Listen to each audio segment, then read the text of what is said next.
Tadi menurut Bang Said Iqbal ada salah satu opsi untuk meningkatkan pertumbuhan ekonomi dengan cara menaikkan PTKP ya, supaya orang-orang ini punya insentif lah, atau menurunkan pajak, menurunkan PPN dan seterusnya dan seterusnya. Itu betul, memang. Secara hypothetical, kalau tadi juga disampaikan oleh Bang Said ini ternyata murid yang luar biasa. Saya bangga sebagai dosen di FEUI itu memiliki alumni seperti Bang Said Iqbal. Iya. Bicara mengenai regresi tadi fasih sekali. Econometrics, ya, bagaimana hubungan antar variabel itu terjadi. Dan itu memang betul Bang Said. Memang betul, bisa menghasilkan pertumbuhan ekonomi. Tapi ada satu lagi variabel atau opsi yang lain, yaitu disposable income. Ada perbandingan secara empiris. Apabila kita menurunkan pajaknya, dibandingkan dengan memberikan subsidi secara langsung, disposable income. Apa itu disposable income? Diberikan uang untuk bisa segera dibelanjakan, itu dampak ekonomi lebih signifikan. Nah, itulah yang ingin dilakukan oleh pemerintah di kuartal kedua ini dengan exercise dari Kementerian Keuangan. Tanpa adanya stimulus ini, kemungkinan pertumbuhan ekonomi di kuartal kedua cuma 4,55%. Dibalik dengan stimulus ini bisa minimal 4,9%, harapannya bisa 5%. Bisa ada rebound. Kenapa? Purchasing powernya bisa meningkat, ada daya beli bisa meningkat, bisa segera dibelanjakan. Bantuan subsidi upah misalnya, di bawah 3,5 juta rupiah. Bang Said bilang sebelumnya 150 ribu kurang, ditambah sekarang Bang 300 ribu per bulan, jadi 600 ribu dalam 2 bulan. Bantuan subsidi upah itu nilainya 10,72 triliun rupiah untuk 17,3 juta penerima manfaat. Ada lagi bansos. Nah memang kalau kita bicara bansos itu Bang, itu untuk yang bottom 40%. Dia memang yang sudah kesulitan sekali, sehingga perlu memang dibantu. Kalau tidak dibantu, mereka akan masuk ke kerak kemiskinan. Dan oleh karenanya, pemerintah menebalkan bansos 11,93 triliun. Kalau misalnya teman-teman mungkin agak prejudice, ini bansos buat apa sih? Apakah untuk meningkatkan popularitas? Ini kan gak lagi pemilu. Kita bicara mengenai bagaimana meningkatkan atau kemudian mensejahterakan masyarakat di segala level. Tidak ada yang anak tiri sekalipun itu perlu mendapatkan manfaat yang paling banyak. Sehingga kalau kita bisa lihat 18,3 juta penerima manfaat dengan 11,93 triliun rupiah itu dia bisa lebih bermartabat. Tadi kalau istilahnya Bang Hasan, di warung kopi minimal dia bisa beli kopi. Nah, apalagi? Pertanyaannya mungkin, itu kan cuma di sektor formal saja penerima manfaat. Bagaimana yang sektor informal? Begini, kalau kita bicara yang sektor informal, mayoritas UMKM. Bagaimana cara menumbuh kembangkan UMKM? Ada diskon transportasi. Nah, ketika kita bicara mengenai diskon transportasi, dalam konteks ekonomi, itu ada konteks interlinkage antar sektoral. Sektor transportasi itu memiliki forward dan backward linkage yang signifikan, bisa mengkaitkan sektor-sektor yang lain, terutama sektor pariwisata. Sehingga ketika ini flourishing, siapa yang kita harap untuk melakukan spending, belanja?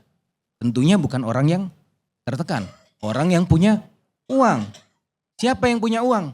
Top 20%. Yang mana top 20% of kelompok pengeluaran paling besar top 20% ini, itu memiliki kontribusi terhadap konsumsi 45-50%.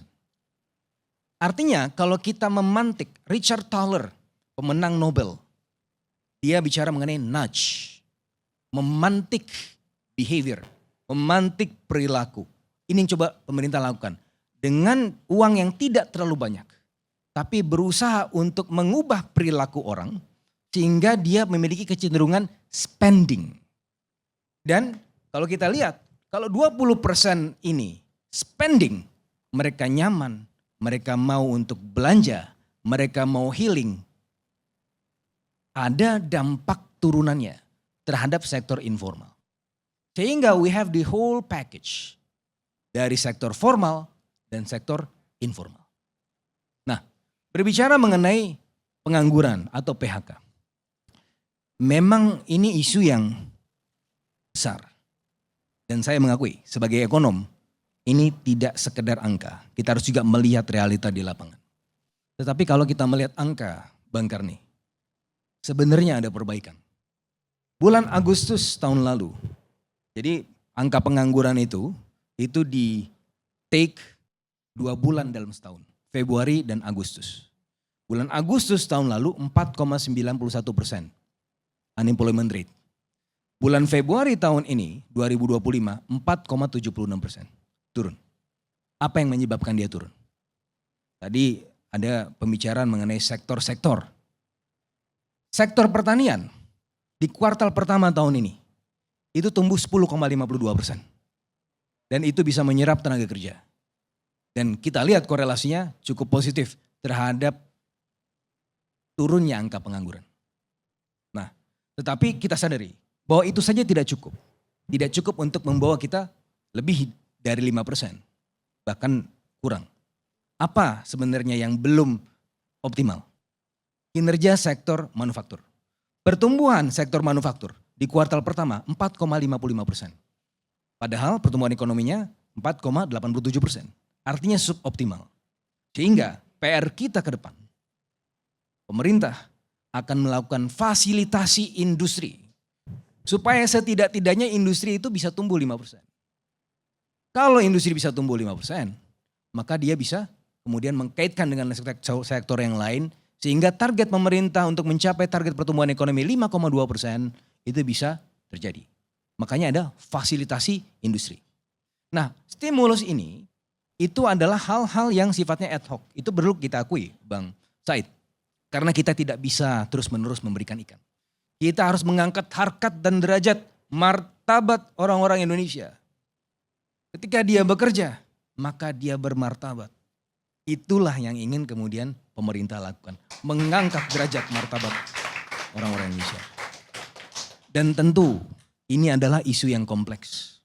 Isu yang tidak hanya sekedar saya di PHK. Kemudian saya mencari kerja. Tapi ini kita bicara mengenai keseluruhan ekosistem. Yang perlu kita akui juga bahwa memang PR kita masih besar. Banyak sekali PR-nya. Dan itu kita harus urai satu persatu. Nah, ada permasalahan juga ya di Indonesia ketika dia PHK, di PHK begitu ya.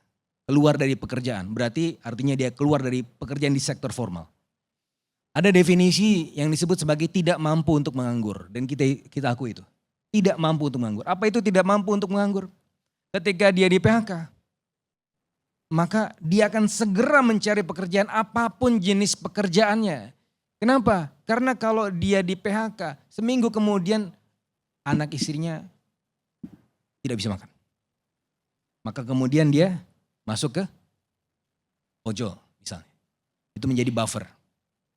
Tapi tentunya kita tidak bisa kemudian melihat itu sebagai solusi di jangka panjang.